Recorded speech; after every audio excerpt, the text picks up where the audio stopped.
Good evening, welcome back to The Nest, where we talk about all matters parenthood, the issues that come with it, and how to handle that.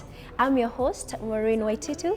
Thank you for joining me as we continue to discuss this very important, this very necessary topic of miscarriage. And today we're going to be dealing specifically with the process of grieving and how to tackle that and how the society can support the grieving parents and especially the mother.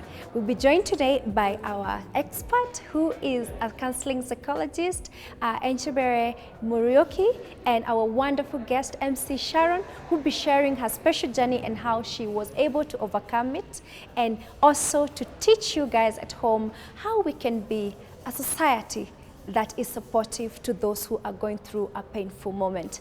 But before that, let's watch a short video about miscarriage.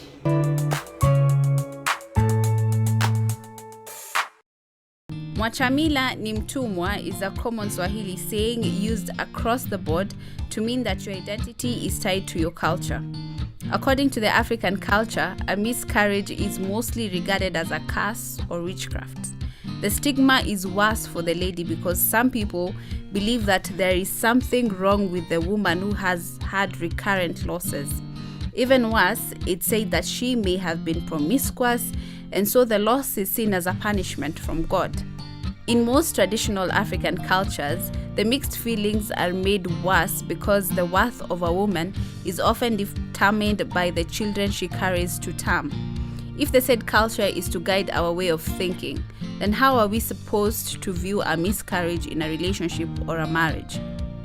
A loss remains just that, either of a person that you've known for a long period of time or a heartbeat that you felt for a couple of hours. Regardless, people deal with grief differently. Some couples find that going through a miscarriage brings them closer together, while others find it the more difficult. What's the best way of dealing with grief of a baby in a relationship or a marriage? How are partners supposed to help each other to overcome the loss? Well, according to a website for pregnant mothers, Tommy's, you should both consider intimacy, commemorate your loss, find ways of remembering your loss, baby pictures, or anything that will help you remember the baby. Communicate, learn how to talk and listen to each other. Accept your different feelings about the loss. Talk to each other, not at each other. Then finally, get professional support. This basically means going for counseling. It's however important to note that even though you both have lost a baby, you may have different feelings and ways of coping. This does not mean that you aren't a strong couple or you're not committed to each other. It just means that your response to grief is different. Everyone grieves in their own different ways. Welcome. Another amazing mom, another amazing and interesting story. It's all about miscarriage and how to tackle it. I'm going to introduce MC Sharon, who's going to tell us more about her incredible journey and how she's been able to overcome it. Please introduce yourself. Thank you very much, Maureen. Yes. First, I must admit that I'm a fan. For real, Thank yeah. you. I've been hoping to meet you. Yes. Anyway, my name is MC Sharon. I'm a singer, a rapper, producer, a writer, a mother, among other things. Yes. So, my experience with miscarriage, it was on June 4th, Okay. 2019. I was expecting triplets, 2 boys and 1 girl. Oh my. But just before we hit the 5-month mark, Yes. I had a miscarriage. I was actually going to lose my life. I see. Could you take us through how it actually, the pregnancy came to be, how you were feeling during those few months of prior to this unfortunate incident? Okay, I was involved with a certain South Sudanese man at the time. He's Kenyan based. He's actually a musician like me. Okay.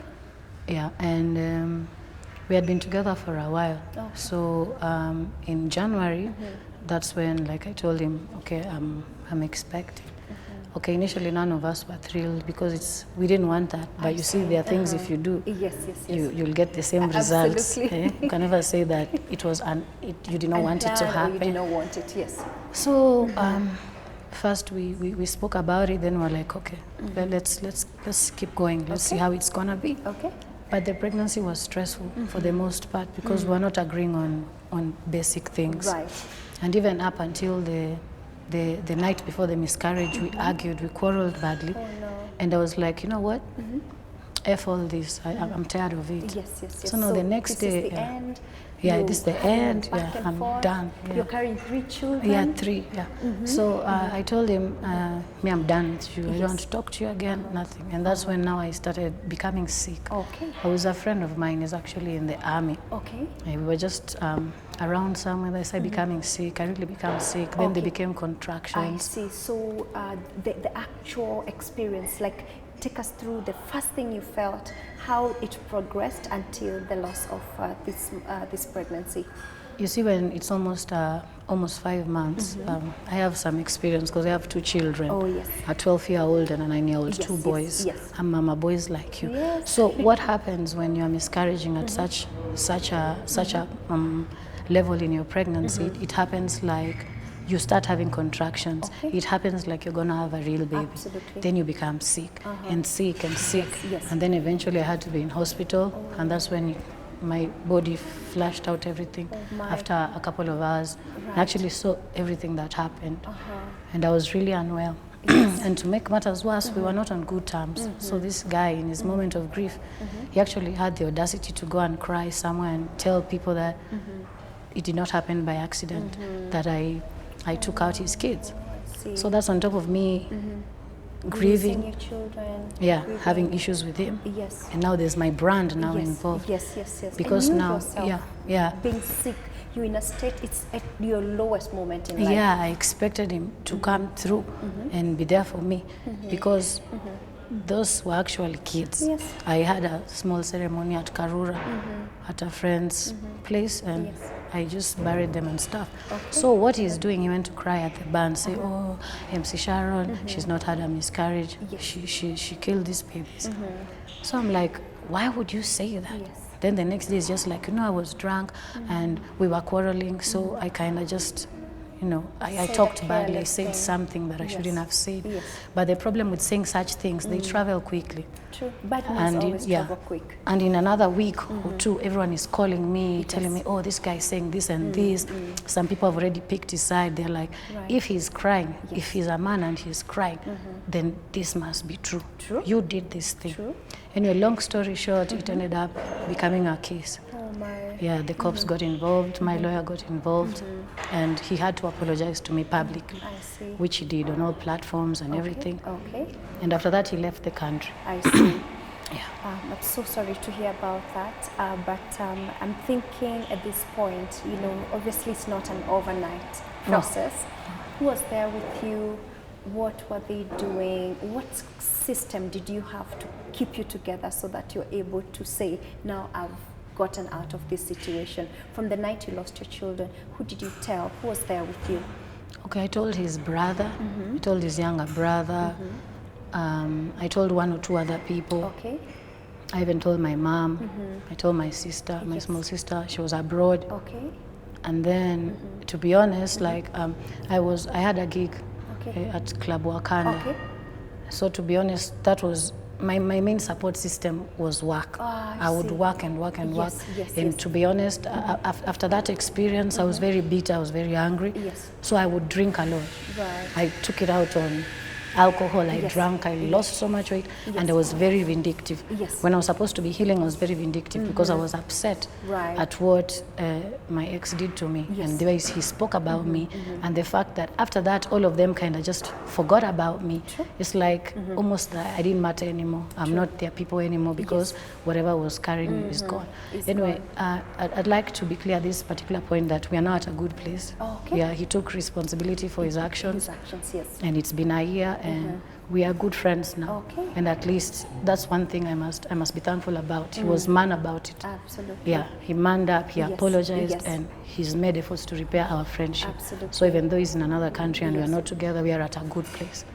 And that's even how good I ended news. up doing the song called Moment of Oh Silence. yeah, tell us more about the song. What are you talking about in the song? Was it your way of, telling your story, grieving? What did it do for you?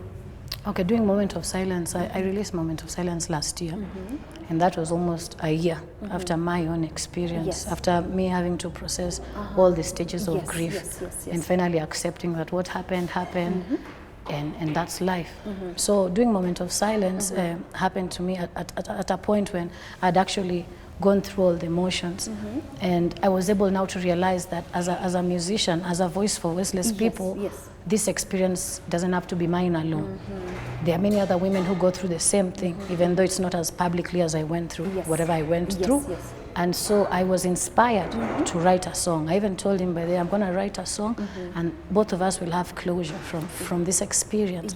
So in the first verse, I actually make note about women who've gone through miscarriages, women who are trying to conceive, women who people call barren, women who lose kids, even grown-up kids. Not everybody is somebody's child.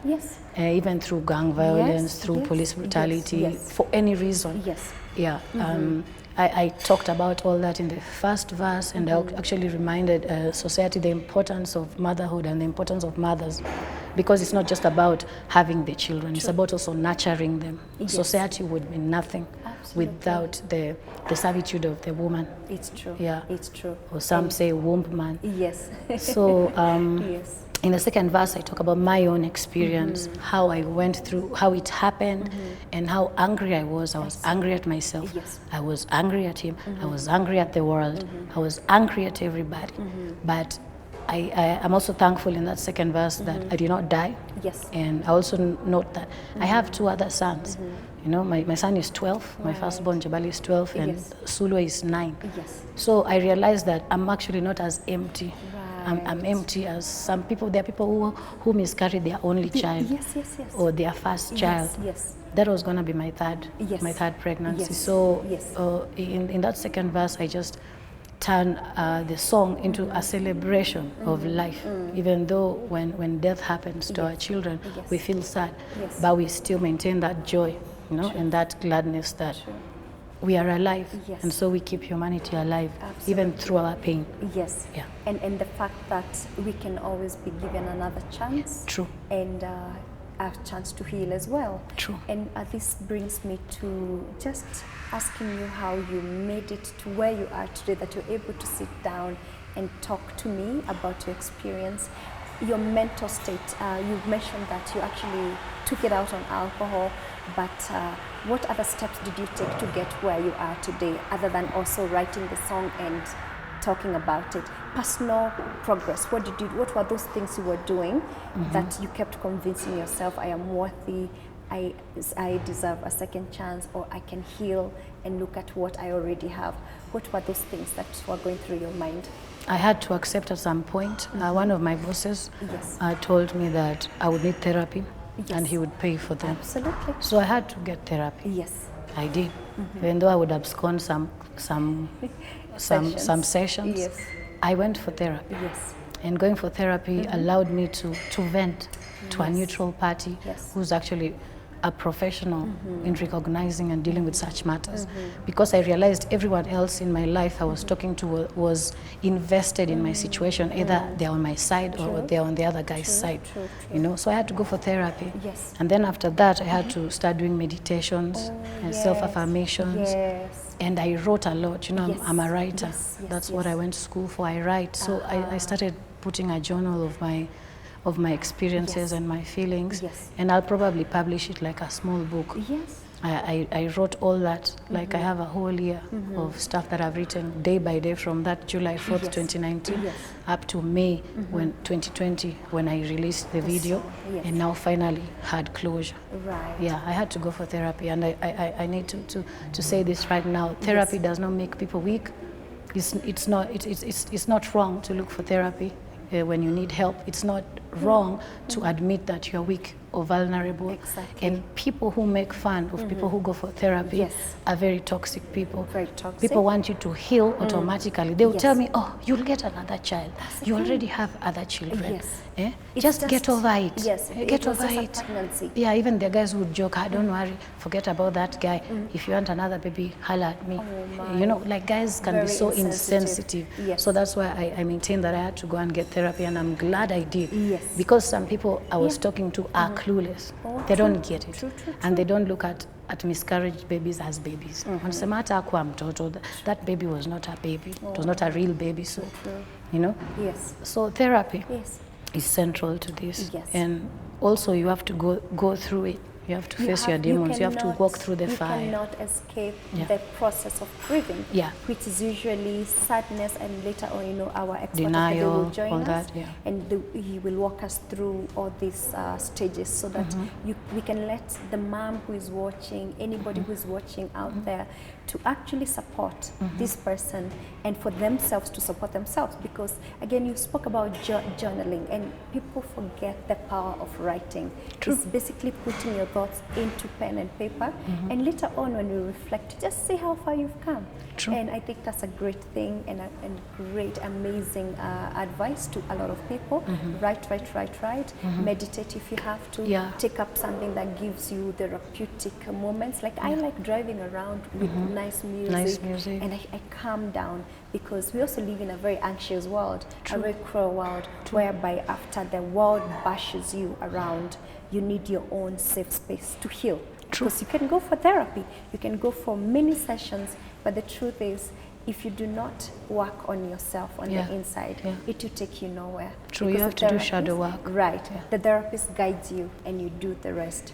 So if we had groups yes. for women Yes. to, because I looked for support Yes, groups, and I was yes. told the nearest one was at Kenyatta University, yes. not university, hospital. Hospital, yes. And I was like, so even in my own vicinity, I looked for support groups, and I did not find any. Okay. And I was like, maybe this is why people suffer like that, because In they silence. can't talk to anyone about Exactly. what they are going through. And we live in a society which also victimizes grief. Very true. Yeah, when you are grieving, it's Yes. either you are acting up, or you're trying to get attention, Yes. you know, Yes. or you are weak. Absolutely. You see? So Yes. I went through everything publicly, through all my feelings, all my emotions. It was very public. I didn't have like a private thing. The only privacy I had was when I was in my house, and or when I was in the studio Yes. doing music. That's the only time I was private about it, because even bloggers were calling and asking. I'm like, you people, you never called to find out about my music, True. about my new books, You but just you're want calling me to follow find out around rubbish. scandals. Exactly. You know? And, So I think yes. support groups are very important. Yes. And I was thinking about this some time ago, and hopefully we'll partner with more people with like minds, because we can make a small thing, community Yes. of people who've gone through such things, and we can support each other, because sometimes you cannot get the support systems you want from the people who are supposed to give you support. Absolutely. Yeah.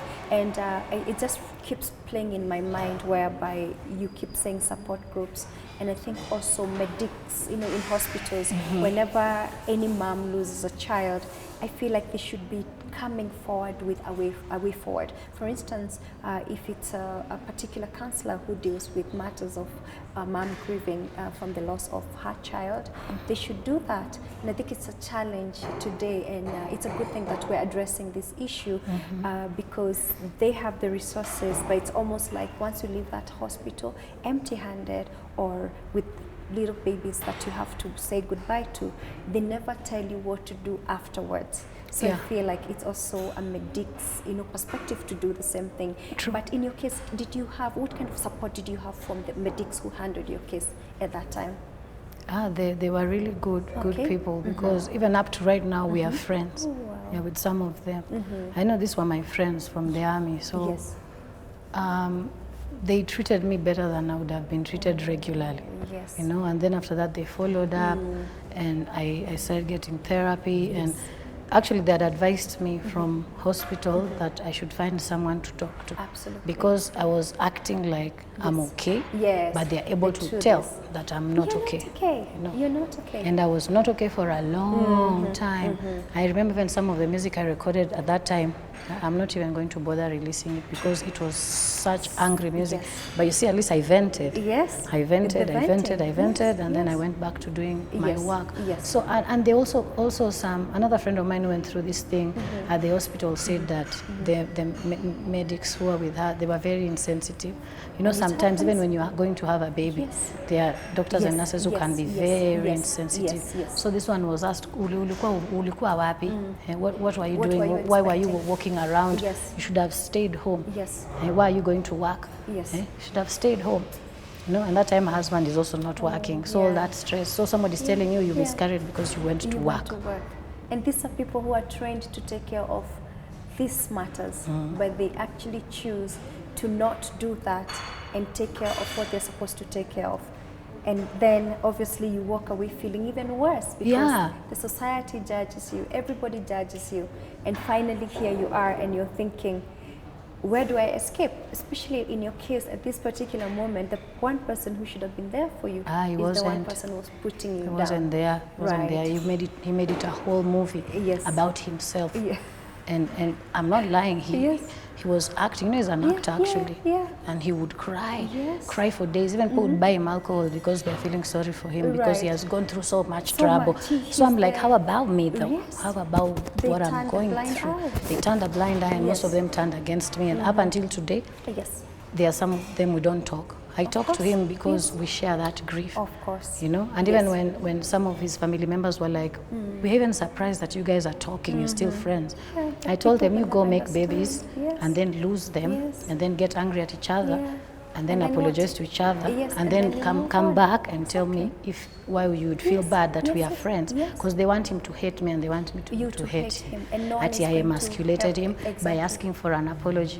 Like somebody abuses your brand and then you get litigation, and if they apologize, then it's them who feel bad that you've emasculated them. How about my brand? How about what I'm trying to do? And trying to make me feel like I'm not woman enough. Sometimes when you miscarry or when you lose a baby, even during childbirth, because in the song I also address issues about stillbirth. I'm like, people tell you like act like you're not woman enough. Hell, even when you have a CS, there are people who will tell you you're not woman enough. Like being a woman is a challenge. It is a challenge on its own, and it happens. And Sharon, again, I can never get used to hearing how you face such a difficult situation. Face it head on, you take care of those babies and you put them to rest and rise up and become a woman who you are today. And again, we are going to continue discussing the issue of grieving, the stages of grieving, and the support that a mom can be given. But with Sharon, a lot of things rose up, and we are talking about medics being insensitive. What do they do? How do you bury your little children? Are there any ways that you can be able to put your baby to rest so that you can get your closure? What happens with the relationship between you and that partner you had a baby with, or lack of them thereof? You see, it comes with forgiveness. It comes with a lot of talking until you get closure so that you're able to move forward, just like Sharon did. And I know many parents out there, especially, and I'm talking of moms and dads now, before everyone is around. How do you support each other? Because I'll keep saying this, is still a child, whether it's a day old, whether it's 2 weeks old, 5 months. Again, we're talking about stillbirths. It is still a child, and the process of grieving cannot be escaped. We'll take a short break as we invite our expert of the day, and that is our counseling psychologist, Chebere Murioki, who will be walking us through these steps. Keep watching.